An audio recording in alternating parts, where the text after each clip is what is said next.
Boa noite, estamos retornando ao evento. Estão me ouvindo? Então, estamos retornando ao evento e vamos encerrar com a última palestra da noite, que vai ser uma palestra ministrada pelo professor Bruno de Luma Oliveira. O tema da palestra será os desafios da gerência no APH, a importância de uma equipe multidisciplinar. O palestrante ele é bacharel em enfermagem pela UFPE, especialista em enfermagem em urgência e emergência pelo IESP, mestre em saúde humana e meio ambiente pela UFPE e aluno do curso de pós-graduação Lato Sensu em gestão de saúde com ênfase em administração hospitalar pela Estácio. Atualmente é gerente de enfermagem do Hospital Capibaribe, Apivida, professor convidado de diversas instituições de pós-graduação Lato Sensu e professor da equipe Rômulo Passos. Tem experiência na assistência e gestão do SAMU 192, gestão de rede de urgência e emergência, na educação permanente em âmbito hospitalar, na docência e coordenação de cursos de pós-graduação na área de saúde, na docência em instituições de ensino superior públicas e privadas, em cursos profissionalizantes de enfermagem, além de cursos de aperfeiçoamento em atendimento avançado ao trauma, atendimento pré-hospitalar básico e avançado e suporte avançado, e avançado de vida em cardiologia. Seja bem-vindo, professor Bruno de Luma Oliveira. Olá, boa noite, Olga, boa noite a todo mundo. Prazer estar aqui com vocês no segundo simpósio de urgência e emergência do CAV, o CAV que foi minha casa, e estar aqui é uma honra para mim, né? A gente, quando era estudante lá no CAV, né, o professor Augusto foi meu professor, foi meu orientador, temos aí artigos publicados juntos, e o professor participou dessa construção aí, né, desse currículo, ele tem um pouquinho aí, um pouco não, tem muita coisa dele nessa construção toda, eu devo muita coisa a ele, tá bom? Vocês estão escutando legal? Tá tranquilo o som? Tá beleza? Bota um ok aí, bota um beleza. Eu não escutei aqui, eu não escutei as palmas, né? Então o congresso tem que ter palma, né, galera? Bora, bota um palminha aí, bota um palminha aí. Eu vou ajudar aqui o cara da Libras, tá? Bota palminha aí nos comentários pra gente escutar aqui, que eu não escutei, não. Beleza? Então, estamos aí nesse novo normal, né? Que a gente fala online. A gente tem palestras e palestras ao longo do Brasil. E é muito bom ter o calor humano, é muito bom estar junto da galera, e é interessante essa nova adaptação, né? A gente já vinha dando aula à distância, junto com o professor Rômulo Passos, enfim, e não é tão novo para a gente, não é tão novidade, mas nada se compara ao calor humano de um congresso, né? Daquela interação, daquela interatividade imediata, né? Mas vamos lá, tá? O que a gente não pode é parar, a gente não pode desistir, a gente não pode reduzir o ritmo, muito pelo contrário, é nesse momento que a gente identifica o profissional diferenciado daquele profissional acomodado. Não, deixa para lá, depois eu faço. E o bom profissional não, né? O estudante que está se preparando não, ele está correndo atrás, ele está superando essas dificuldades, e com certeza, quando passar essa pandemia, ele vai ser um profissional melhor do que aqueles. Então, vamos embora, tá? Então, ó, a nossa conversa hoje um pouco aqui sobre os desafios da gerência no APH, a importância de uma equipe multidisciplinar, né? Quem trabalha no APH, quem já atuou, quem já tentou observar um pouco o funcionamento do sistema do APH, que a gente vai conversar um pouco hoje aqui, deve ter percebido já. É um trabalho em equipe, é um trabalho de cada pessoa que está lá com aquele macacão, a bota, toda aquela estrutura, ela tem uma função, porém todos dependem um do outro. Seja uma equipe de suporte básico, seja uma equipe de suporte avançado, cada um depende do outro. Mas ainda na equipe de suporte básico, onde normalmente tem dois profissionais só, eu tenho um técnico de enfermagem e eu tenho um condutor. Imagina a necessidade dessa equipe, dessa dupla, né, que não chega nem a ser uma equipe, mas uma dupla de atendimento no APH, né, a importância dessa interação, desse diálogo, né, de executar as suas funções dentro daquele contexto. Então, importantíssimo a gente discutir isso. Passa o slide aí, por favor. Beleza, então já inicio aqui com uma das primeiras frases que tem lá no PHTLS. Você pegar o livro do PHTLS, vai estar lá nas primeiras páginas essa frase. Né? Um dos médicos que fundaram aí a Associação de Médicos Militares dos Estados Unidos, ele dizia, né, o destino do traumatizado está nas mãos de quem faz o primeiro curativo. Primeiro curativo, nesse contexto, não é aquele primeiro curativo, né, de botar lá uma gás e tal. Não, a primeira, os primeiros socorros, né, a primeira ação, a primeira atitude, enfim, a intervenção, né, a primeira intervenção. Então, quem faz essa primeira intervenção tem um fator muito importante, tem um fator primordial, que é na redução da mortalidade e da morbidade desse paciente.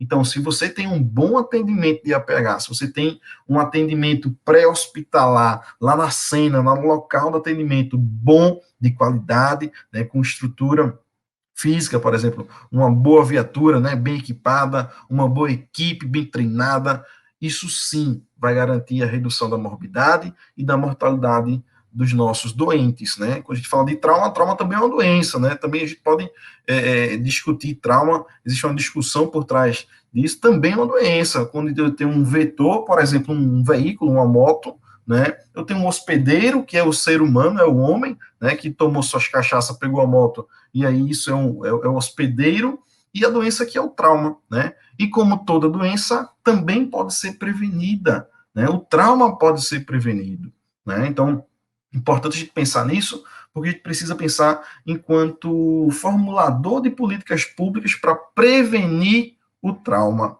né? Então, todo trauma, todo acidente, ele é prevenível, tá bom? Então, eu gosto muito dessa frase, gosto muito de começar com essa frase nas minhas conversas, nas minhas palestras, para a gente poder entender isso, a importância do APH dentro disso, a importância de atender rapidamente esse doente, essa vítima, né? Da gente fazer as primeiras intervenções, os primeiros socorros, tirar esse cara, né, do risco maior de morte prematura, de morte rápida, e transportar com segurança para um serviço e executar o tratamento definitivo. Né? Então, é importantíssimo que ao longo de tudo isso, né, ao longo de todo esse atendimento, desde o deslocamento da viatura até o local, né, do atendimento, até a cena, e o seu deslocamento até um serviço hospitalar, isso deve ser feito com equipe, né, com vários profissionais envolvidos. A gente vai conversar um pouco mais sobre isso na frente, tá? Passa aí, por favor.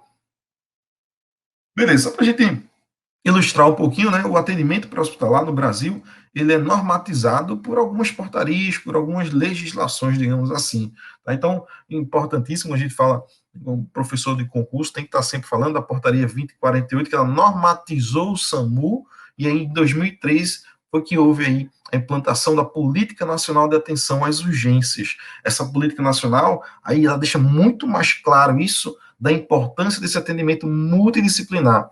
Ela trouxe e botou cada ente, cada profissional, cada categoria em um lugar específico dentro do atendimento pré-hospitalar. Né? Então, as pessoas falavam muito do SAMU, mas aí a portaria 1863 de 2003 trouxe isso. O APH trouxe isso muito mais forte, muito mais claro. O APH não é só SAMU, né? O APH é a rede de atenção à saúde, então desde a unidade básica de saúde, a UPA, né, que é o pré-hospitalar fixo, o SAMU, que é o pré-hospitalar móvel, os hospitais, o CAPS, né, enfim, todos esses serviços, essa rede, fazem parte também do APH, tá bom?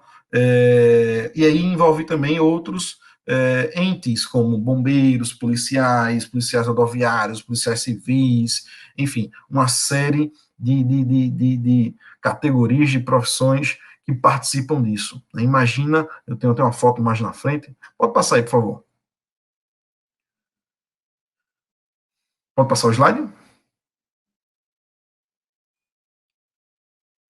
Beleza. É um pouco mais na frente, mas pode deixar aí.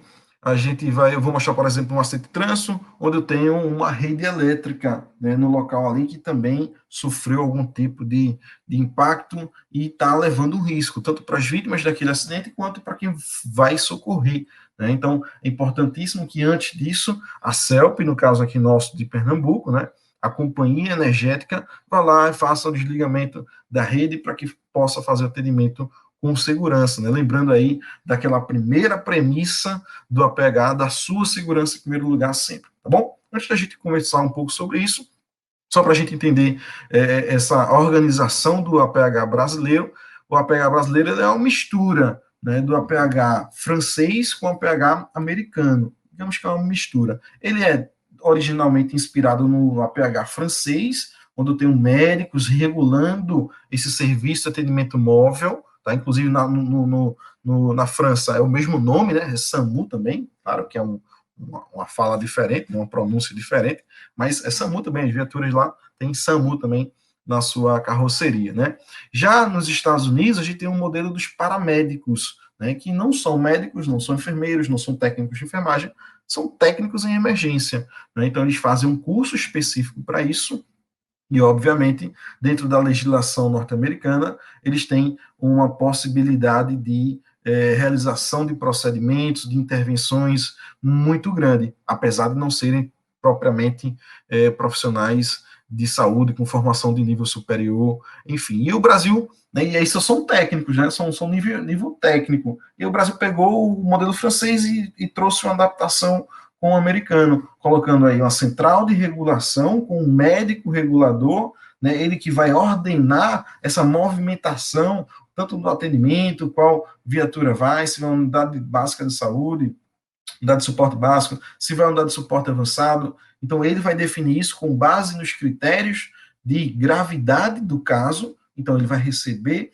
aquele caso, ele vai escutar, ele vai fazer perguntas. Quem já teve a oportunidade de ligar para o SAMU deve ter percebido já isso, eles fazem muitas perguntas, por dois motivos, né? A gente precisa entender qual a gravidade do caso, para saber qual o melhor recurso para aquele tipo de atendimento, e, em segundo lugar, também para reconhecer os trotes. Trote, Bruno, em 2020 a gente ainda tem trote?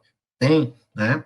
O SAMU Metropolitano do Recife, por exemplo, ele não consegue diminuir, né, 30%, 20% a 30% das ligações ainda são trote, apesar de toda a conscientização, de todo o trabalho nas escolas, né, o SAMU nas escolas, por exemplo, é um projeto muito bacana, que tenta justamente diminuir essa incidência aí de trotes ainda no Brasil, tá? Mas, enfim, ainda tem essa central de regulação e eu tenho equipes mistas, com profissionais de nível superior, como médico e enfermeiro, e um condutor que ele é socorrista também, né? Ele tem um preparo, um treinamento para que ele também possa atuar auxiliando, né? Então, a função dele ali é de auxiliar aquela equipe de saúde, tá? Então, a gente tem uma mescla desses dois modelos aí, o francês e o americano. Pode passar, por favor. Só para a gente entender um pouquinho dessa origem, tá bom? Então, ó, tem um hospitalar móvel, o SAMU, né? Por quê? Porque existe o APH fixo, que são as UPAs, basicamente, faz parte de um sistema de assistência às urgências. É um sistema, tá, pessoal? Tem diversas figuras, diversos atores, né, como a gente discute na saúde pública, diversos atores que participam desse atendimento, dessa organização, dessa divisão de funções dentro de uma situação de emergência. Caracteriza-se por prestar assistência às pessoas em situações de agravos urgentes nas cenas em que os eventos ocorrem. Imagina você, né, hoje aí com seus 20 anos de idade, imagina se não houvesse o SAMU, tá? Imagina se o governo federal entrasse um governo, enfim, e ele vai e acabou o SAMU, o pessoal não vai ter mais SAMU não, né? Imagina a loucura que seria, o caos que seria, né? Cíntia estava falando anteriormente aí, Cíntia é bombeira militar, né? Excelente profissional e pessoa também, ela sabe muito bem, né? Os bombeiros iam mais uma vez sofrer uma sobrecarga de trabalho imensa, né? No Brasil, quem iniciou a pegar foram os bombeiros, né? Então, por isso que também tem essa pegada um pouco militarizada do SAMU, né? Então, ia sobrecarregar o corpo de bombeiros mais uma vez, né? E, obviamente, não daria conta, né? Não daria conta, e aí as pessoas sofreriam muito mais, né? Então, esse sistema, esse atendimento do SAMU é extremamente importante para a gente reduzir as mortes, e aí a gente precisa discutir e lutar pelo SAMU, né? Caracteriza-se por prestar assistência às pessoas em situação de agravos urgentes, nas cenas em que os eventos ocorrem, já falei disso aí, garantindo, assim, atendimento precoce, né, rápido, antes que aquele paciente piore, deteriore, adequado, assim como o acesso do usuário ao SUS. Né? Então, o SAMU tem essa liberdade, digamos assim, daquele conceito, o conceito de vaga zero. Então, para a gente levar um paciente para restauração, eu não quero saber se lá está cheio ou não, se está lotado ou não, até porque né, normalmente está, mas aí a gente entra, porque o SAMU tem acesso direto a esses serviços através desse conceito de vaga zero. Claro que a regulação, ela tenta melhorar isso, melhorar esse fluxo, por exemplo, vai transportar um paciente que está entubado em ventilação mecânica para a sala vermelha da restauração, ele tem um TCE, a restauração é um dos hospitais aqui de referência em trauma de cabeça, em trauma neurológico.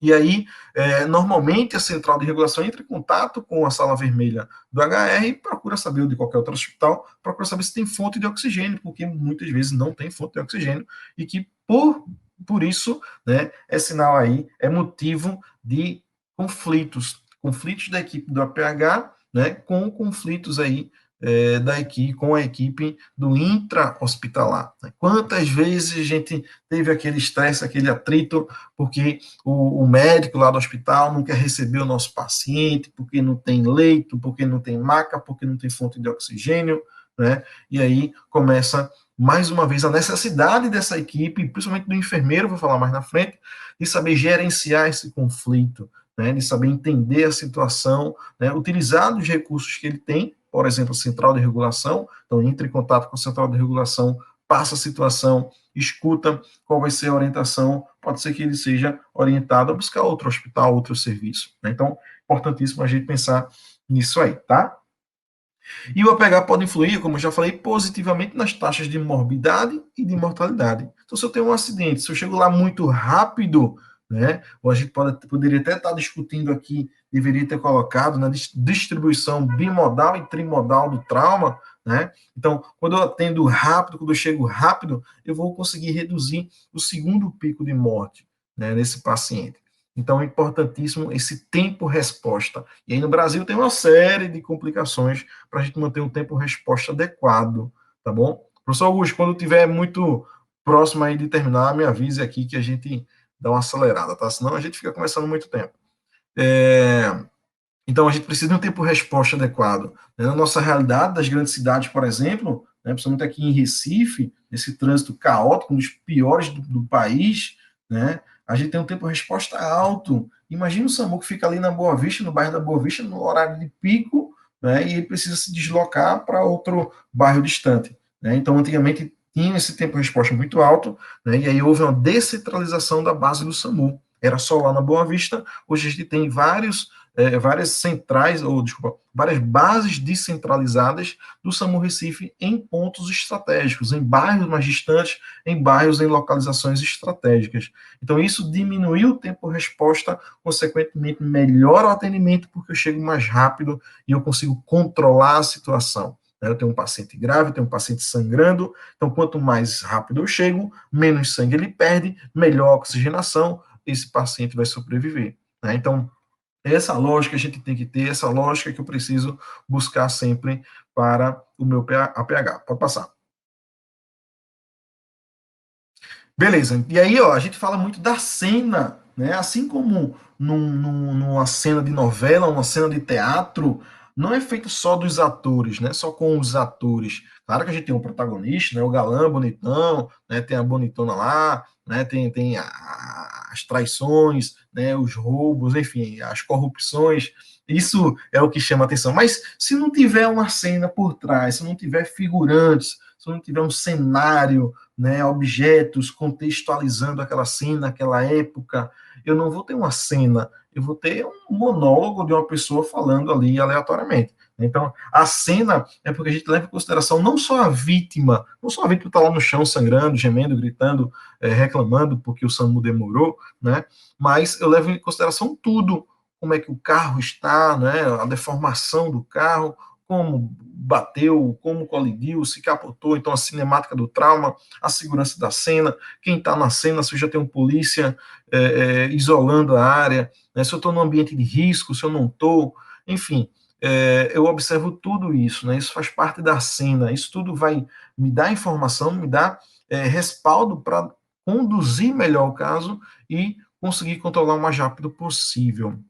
No APH, eu preciso entender que eu tenho um contexto ali em que eu preciso interpretar rapidamente para que a gente possa saber intervir, né? Então, a gente comenta muito, o SAMU é emergência, tem que ser tudo corrido. Não, não é corrido, né? A gente tem que ter agilidade. Ter agilidade não é fazer as coisas corridas, né? Eu posso muito bem ser ágil no transporte de uma vítima em cima de uma maca, tá? Mas eu posso também ser rápido, aumentar o risco e derrubar esse paciente, né? Uma queda do paciente. Bom, então eu tenho a cena e eu tenho os atores. Óbvio que os atores é a nossa principal preocupação, mas a cena faz parte muito, né, desse contexto aí. Então, o trabalho é pegar essa estrutura a partir de instrumentos tecnológicos, né, por exemplo, a central de regulação, a comunicação por telefone, por rádio, por exemplo, né, e do estabelecimento de relações entre os atores. Então, quando eu chego numa cena onde eu tenho um acidente de trânsito, eu preciso que a guarda municipal, que a polícia faça o isolamento da área para que eu possa atender com segurança.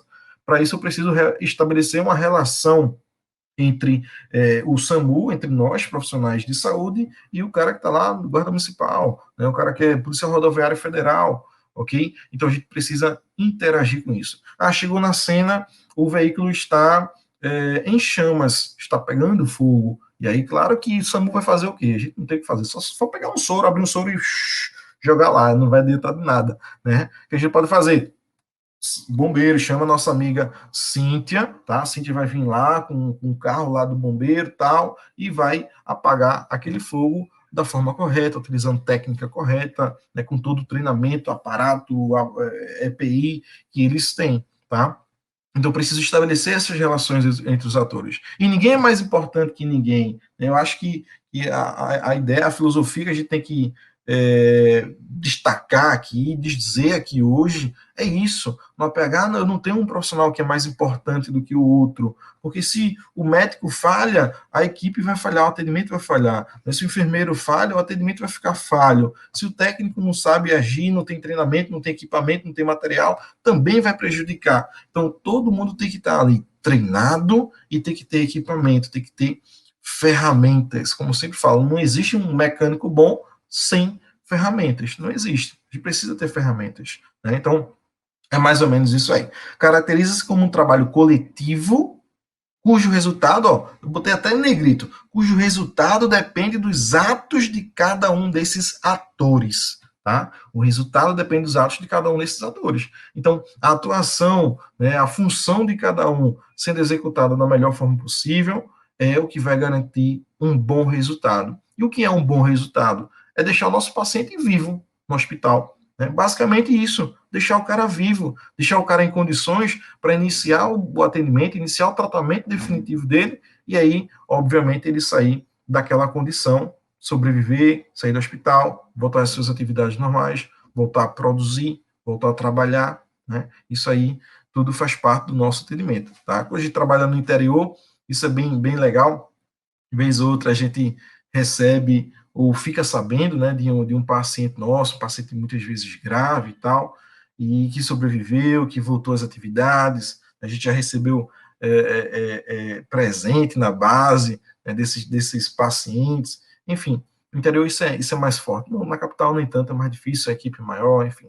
Mas essa é a nossa função. A gente fica feliz com isso, né? Muita gente fala, o profissional de emergência, ele não está nem aí se o cara morrer, se o cara tiver muito mal, ele está nem aí porque ele é frio. Não, não é isso. Né? A gente tem que se adaptar a essa situação, a gente tem que entender que isso faz parte, mas o nosso objetivo é que o cara sobreviva, é que o nosso paciente viva, né? Que atuam de acordo com os seus saberes e práticas específicas. Então, eu preciso entender que o condutor tem seus saberes e suas práticas específicas que são extremamente importantes, assim como o médico, assim como o técnico, assim como o enfermeiro, assim como o guarda municipal, Polícia Rodoviária Federal. Então, o cara chega lá do Corpo de Bombeiros ou da CELP, da Companhia de Energia, cada um ali é importante, cada um tem seus saberes específicos e cada um vai contribuir com o atendimento daquele paciente, tá? As sessões são desenvolvidas por vários profissionais, respeitadas, ó, isso é importantíssimo, respeitadas as especificidades, competências e responsabilidades de cada membro da equipe, tá? Na emergência, a gente tem né, um contexto, quando se fala em enfermagem, a gente tem o contexto onde o enfermeiro ele tem respaldo, inclusive, jurídico, legal, respaldo por pareceres, de executar procedimentos que não são necessariamente da sua competência, da nossa competência, né? Agora, na ausência do profissional médico e também no risco iminente de morte, né? Na situação em que o paciente ou ele recebe aquela ventilação mecânica, ou ele recebe, sei lá, qualquer outra situação, uma medicação, tá? Uma droga como a noradrenalina, como a adrenalina, enfim, sei lá, qualquer coisa aí, mas que foge da nossa alçada, a gente precisa entender que naquela situação, em emergência, muitas vezes eu posso fazer, tá? Mas nunca esquecendo, né, da sua competência e sua responsabilidade. Então, se eu tenho um médico na cena, no atendimento, eu não vou fazer a função do médico. Se eu tenho um bombeiro na cena, eu não vou fazer a função do bombeiro. Então, eu preciso entender e respeitar a responsabilidade de cada um, tá bom? Agora, na ausência, a gente vai fazer alguma coisa que não pode, até não nos, né, não nos compete, mas a gente pode tentar utilizar dessa brecha, digamos assim, para a gente poder atender melhor. Pode passar. Então, interessantíssimo a gente pensar nessa cena e nos atores, tá bom? Beleza, massa. Então, ó, eu tenho um trabalho coletivo, né? Então, eu tenho um trabalho onde envolve várias pessoas, onde eu preciso de um diálogo, né? Eu preciso dialogar, eu preciso conversar. Quando eu tenho uma equipe treinada, esse diálogo, essa conversa, muitas vezes é feita no olho, né? Então, você está lá atendendo, e aí bateu o olho na equipe, quando tem uma equipe entrosada, uma equipe treinada, essa equipe já vai saber o que deve ser feito, o que não deve ser feito, o que será feito. Né? Eu preciso, com base nas informações, no contexto ali daquela situação, eu preciso refletir, eu preciso de uma reflexão sobre o que está acontecendo, melhor, sobre o que aconteceu, o que está acontecendo, o que pode acontecer. Então, eu levanto o prognóstico do paciente, eu levanto as possibilidades de atendimento, as possibilidades de evolução do caso, seja para melhor ou para pior. E aí eu vou pensar na intervenção, na melhor intervenção. Ou seja, a tomada de decisão, é uma tomada de decisão conjunta, porque eu preciso ter como base o diálogo e a reflexão entre todos esses entes, entre todos esses atores, para que haja uma tomada de decisão conjunta. Olha aí, não é o médico que define, não é o bombeiro que define. Né? Quantas vezes eu atendi acidente de trânsito em que chega o momento também, aí que a vítima está presa às ferragens, e aí a gente não tem equipamento para isso, nem tem treinamento, nem é a nossa função, mas os bombeiros vão lá e, né, super treinados, super equipados, e a gente troca aquele diálogo, vamos fazer assim, tal, o paciente está dessa forma, que tal tirar dessa forma, cortar aqui, abrir aqui, para né, vamos usar um CAD, vamos usar que nem, né, raramente se usa mais hoje, né, vamos usar uma prancha, vamos usar o que aqui, né? Então esse diálogo, essa reflexão, ela serve para que haja essa tomada de decisão conjunta, visando o quê? Qual o objetivo? A qualidade do cuidado, né? Então, visando o melhor cuidado possível, para que a gente possa garantir segurança no nosso atendimento. Né? Então, toda a discussão de segurança do paciente que tem no ambiente hospitalar também tem que ser feita no APH, né? A gente tem poucas pessoas no Brasil que discutem, que comentam, que estudam segurança do paciente no APH. Tem um amigo meu lá do Rio de Janeiro, o professor Eric Pereira, é uma das grandes referências nesse tema de saúde, segurança do paciente no APH, né? Até inclusive já fiz live com ele. Ele discute muito isso, da importância de a gente garantir um cuidado com qualidade e com segurança. Tá? Evitando o quê? O que é que a gente evita no APH, né, nos primeiros socorros? Evita uma lesão decorrente da sua atuação, da sua intervenção. Né? Então, a sua intervenção ela deve melhorar o paciente, ou pelo menos controlar, né? Ou pelo menos reduzir, né, a velocidade de deterioração. Tá? Então, pensar nisso aí. Para isso tudo, eu preciso me comunicar, eu preciso interagir. Então, comunicação, interação é mas super importante quando a gente trabalha no coletivo. Isso em qualquer lugar, não é só no SAMU, né? Isso no hospital também é muito evidente, ok? E aí eu vou ter, ó, mudanças na relação de poder, né? Então, eu vou ter um médico, né? A figura do médico, como se fala na sociedade brasileira, né? Muitas vezes ele está ali como coadjuvante, porque ali o bombeiro militar, né? O cabo Arnaldo é o cara que está mandando na situação, porque ele, naquele momento, naquela situação, ele é o cara que vai tirar o cara das ferragens, ele tem equipamento, ele tem material, ele tem treinamento, tá? Então, essas mudanças na relação do poder são muito evidentes no APH, e isso é um ponto muito positivo, é um ponto muito interessante, muito legal de a gente discutir. Tá bom? Pode passar. Ok, então, ó, botei aí, ó. Imagine um acidente de trânsito desse. Imagina, ó, tenho ali um carro, uma colisão, tá? Eu tenho nessa mesma cena, eu tenho um policial militar, olhando ali, ó. Do lado dele tem um guarda municipal de trânsito, tá bom? A vítima está ali no chão, já em cima de uma prancha rígida. Eu tenho atendendo esse paciente, bombeiro militar, um cara ali do SAMU, né? Pelo menos está com a calça do SAMU, né? Não sei se ele é do SAMU, mas ele está com a calça do SAMU. E tem alguma outra pessoa ali com alguma roupa normal. Pode ser um voluntário, pode ser um curioso, estava passando, sempre tem aqueles curiosos, né? Aquele, eu tenho curso CPH, posso ajudar, né? Aí bota ele segurando a cabeça, bota ele fazendo uma coisa assim, bem, ou bota para ele, afasta o povo aí, afasta, ele vai lá, afasta o pessoal, isso ele vai ficar bexinha porque ele participou, né? Era o sonho dele.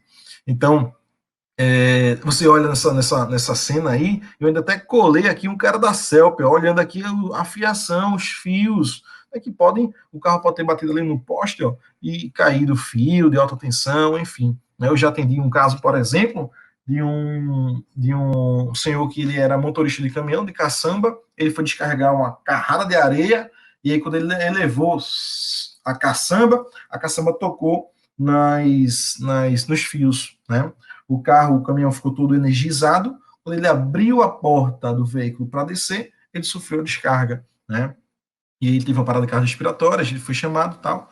E aí, quando a gente chegou no local, a população estava ao redor, um bairro residencial, e a população alertou logo a gente. Quando a gente desceu da viatura, alertou logo, não toca no caminhão, porque o caminhão está aí energizado. Né? Eles perceberam, eles viram isso. Então, é importantíssimo que a gente garanta isso, tá, pessoal? A segurança da cena, ela é importantíssima, ok? Então, imagine esse acidente. Imagine se eu só tenho o SAMU aí, né?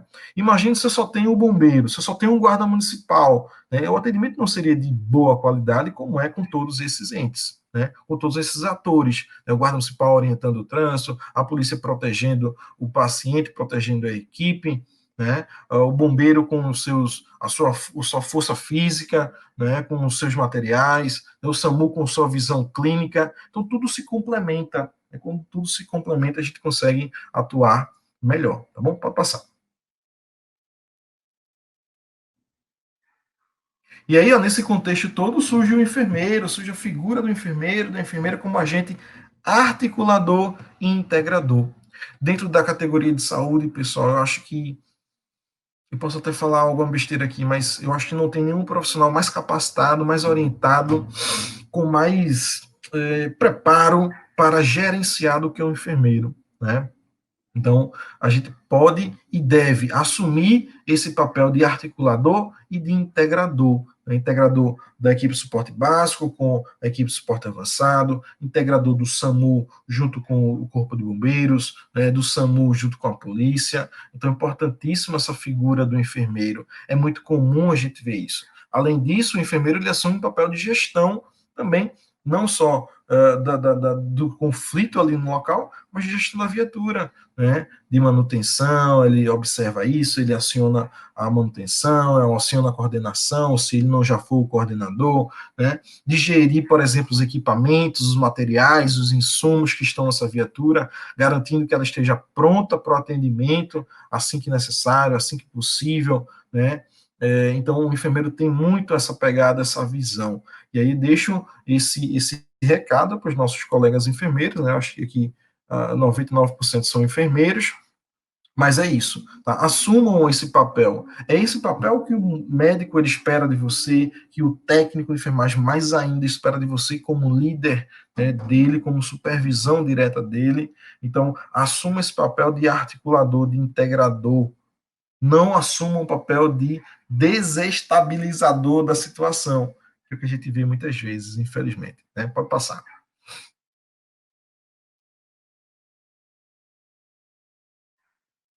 Beleza, então, ó, no trabalho do SAMU, as relações profissionais assumem um caráter multidirecional, né, multidirecional, uma vez que se trata de um serviço que presta assistência em caráter transitório. Então, ocorreu um acidente, né, num determinado local, um infarto, uma parada cardiorrespiratória, né, o SAMU ele vai se deslocar até aquele local, aquela região, ele vai atender esse paciente e ele vai levar para um hospital. Então, ele não é o fim desse paciente, ele é o meio, né? Então, é importantíssimo a gente pensar nisso, que não é o destino final da pessoa atendida, o SAMU, mas destina-se a encaminhar o paciente a esse destino correto, né? Entender aquela situação, entender aquele caso e destinar o paciente, né, para um melhor serviço, para o serviço mais preparado, mais qualificado para atender aquele paciente, esse é o nosso objetivo, né? Para que a gente não possa estar de hospital em hospital esperando alguém atender corretamente o nosso paciente. A gente tem diversos casos aí na nossa vivência, de casos com cantores, aquele teve um cantor sertanejo que eu não lembro agora o nome, uma das causas, né, dizem, da morte dele, justamente isso, levaram ele para um hospital que não era referência em trauma, não tinha estrutura, e perdeu tempo, quando foi transportar ele para outro hospital, já era tarde. Né? Então é importantíssimo entender isso, entender essa rede, quais são os hospitais, quais são os serviços mais próximos, né, para onde eu vou levar o nosso paciente. Tá? Então, durante o atendimento, eu já estou pensando para onde eu vou levar. Óbvio que a central de regulação tem esse controle, né, pode fazer esse controle, a central de regulação pode definir isso, principalmente se eu tiver numa unidade de suporte básico, apenas com técnico e condutor, aí sim ela tem que estar em contato direto com a central de regulação. Quando não, quando eu tenho uma unidade de suporte avançado, isso aí eu posso fazer internamente também, mas o ideal é que tenha essa comunicação com a central de regulação. Então, a identificação do melhor destino para o paciente também se constitui no elemento de constante de negociações e definições de limite. Né? Então, entender para onde você vai levar, né, ou negociar isso, né, exige aí o diálogo. Tá? Então, limites territoriais devem ser considerados, né, tanto dentro do próprio SAMU, como em relação aos níveis assistenciais da rede de serviços de saúde daquele município.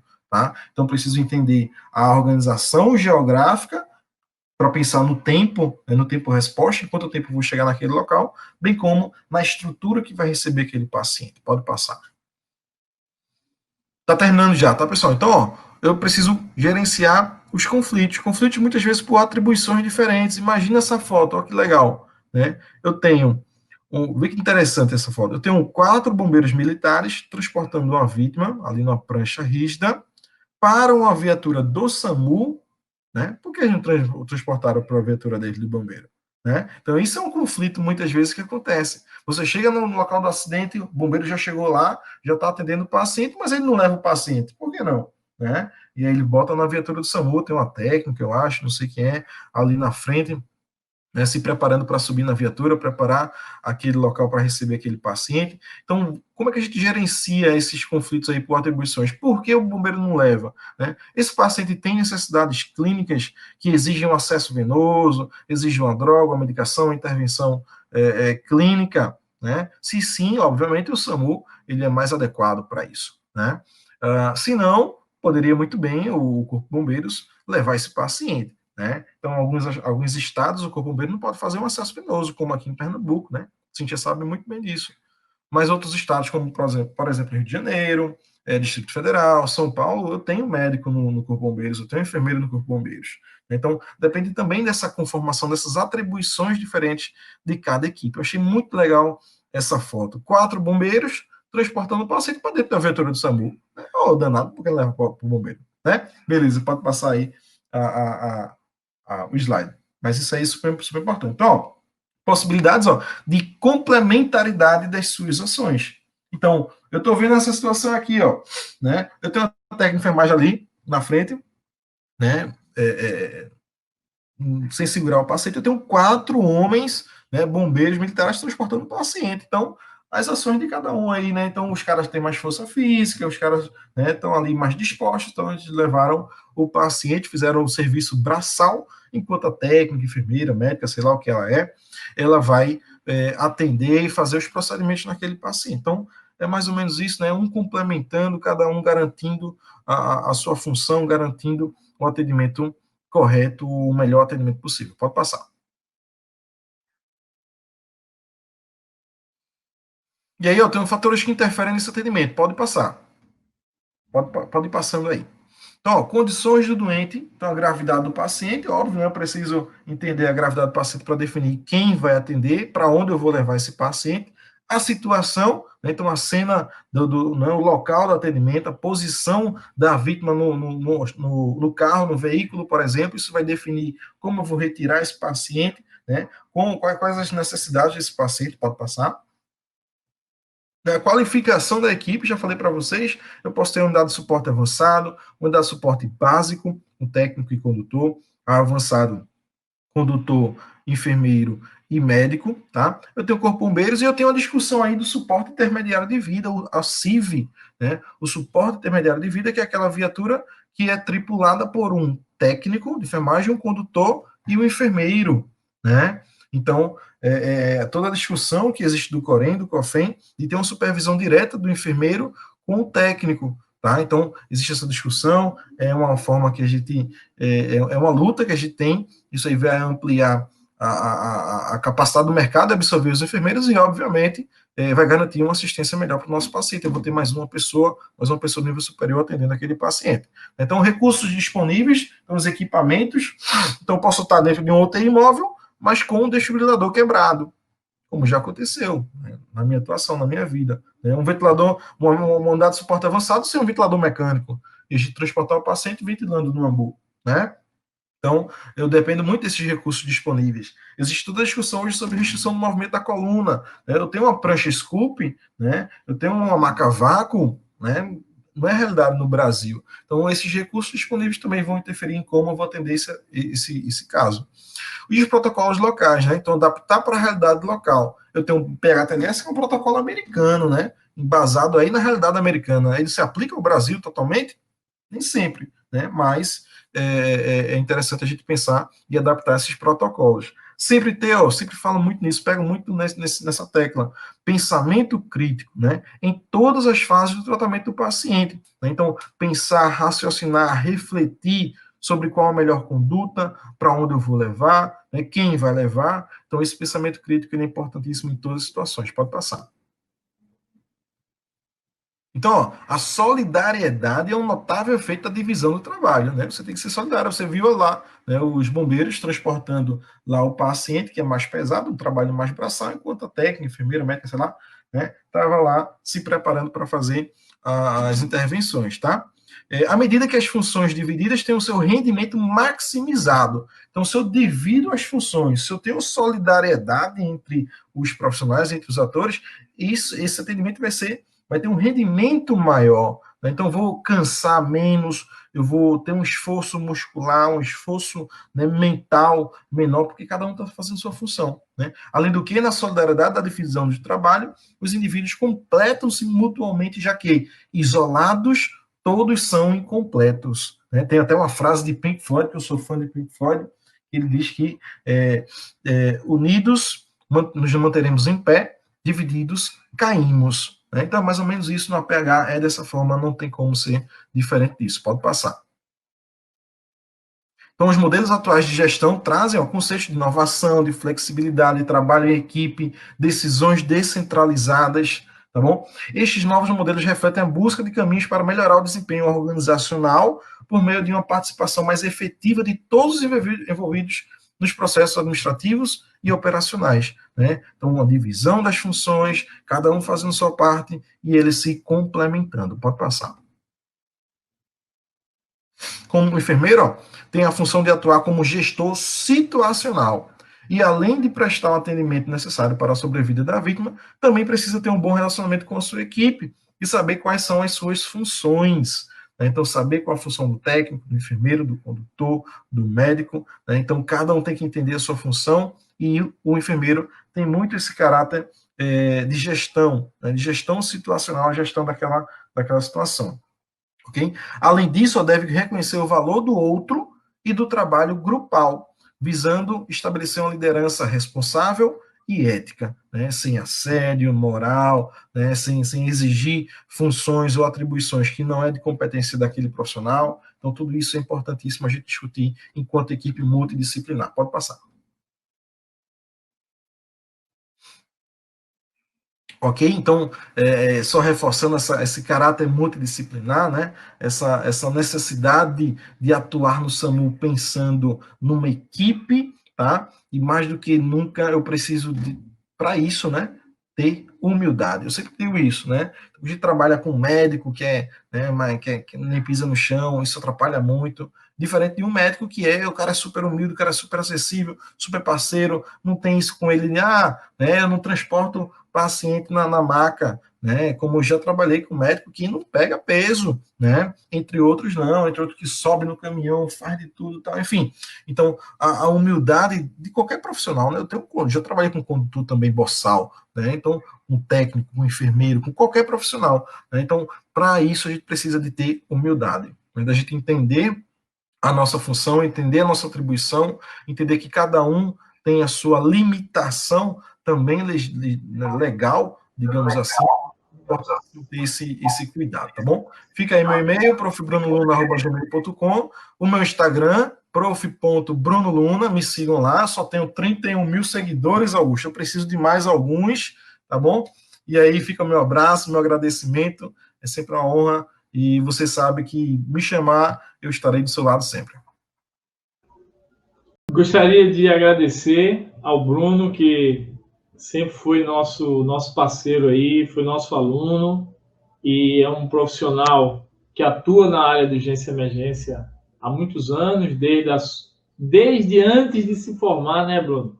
E Bruno a gente está sempre acompanhando aí os trabalhos de Bruno de forma online e compartilha aí o vídeo e vai lá, segue o Bruno no canal, que ele, na verdade, tem 2 canais, né, Bruno? O professor Bruno, que é o que você coloca lá as informações relacionadas à questão da área de enfermagem de urgência e emergência, e o outro que é o seu pessoal, eu sempre acompanho lá e sempre tenho muito prazer em ver seus vídeos, suas explicações, e seja bem-vindo. Em breve a gente vai prolongar e fazer outros, né, eventos desse tipo especial.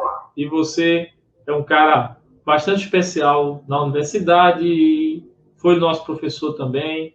E como aluno também a gente tem uma boa relação, né? O Bruno sempre atuou nessa área de urgência e emergência e isso é muito bom, termos profissionais que são capacitados e sensíveis a essa atuação, né, sem focar exclusivamente o uso mercantilista do processo.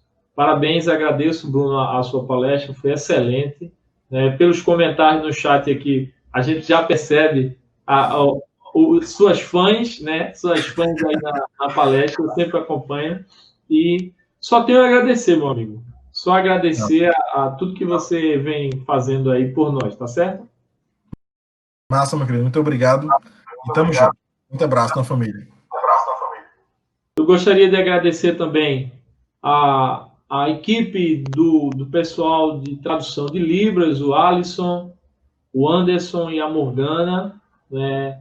O Amaral, que está responsável por essa transmissão, são alunos da Universidade Federal e estão voluntariamente colaborando aqui no segundo simpósio de urgência e emergência. Gostaria de agradecer também a todos os palestrantes, né, que cederam um pouco do tempo para estarem aqui com a gente nesse momento. A Olga, que é nossa monitora aí, carinhosamente fez o papel de cerimonialista no nosso segundo simpósio. Amanhã, às 14 horas, nós temos aí mais salas de apresentação de trabalho, de resumos, que foram mais de 240 resumos que foi aprovado para serem apresentados. Às 18 horas, voltamos novamente com o nosso segundo dia, no nosso segundo simpósio, né? E espero que vocês possam ter gostado. Infelizmente, tivemos problemas técnicos que não dependem de nós, porque a internet de todos, nesse momento de pandemia, está com muita dificuldade, mas eu gostaria sempre de parabenizar todos que contribuíram e agradecer. Olga, eu gostaria que você falasse umas palavras no final aí para nós encerrarmos, tá certo? Eu gostaria muito de agradecer ao convite, né, ao carinho do convite que vocês tiveram, né, enquanto pessoa que é extremamente admiradora dessas técnicas todas. Eu acho que isso aí é muito enriquecedor. Acho que a gente vai ter um novo panorama de mundo, de Brasil, e para mim é uma oportunidade inenarrável, né? Assim, eu não tenho nem palavras para agradecer a oportunidade de estar tendo contato com ilustríssimos professores extremamente renomados. Eu amo Recife, minha primeira formação é em Recife, meu mestrado foi na universidade que você fez também o mestrado. Então, assim, eu sinceramente não tenho nem palavra para agradecer a oportunidade de estar nesse evento com o senhor e de ter a oportunidade de conhecer todos esses ilustres professores aí. Eu só gratidão. Obrigado, Olga. E quem quiser precisar de intérprete de Libras aí, os meninos estão abertos a ajudar e colaborar nos eventos de todo mundo, tá certo? Um abraço, pessoal. Boa noite. Fiquem com Deus e até amanhã.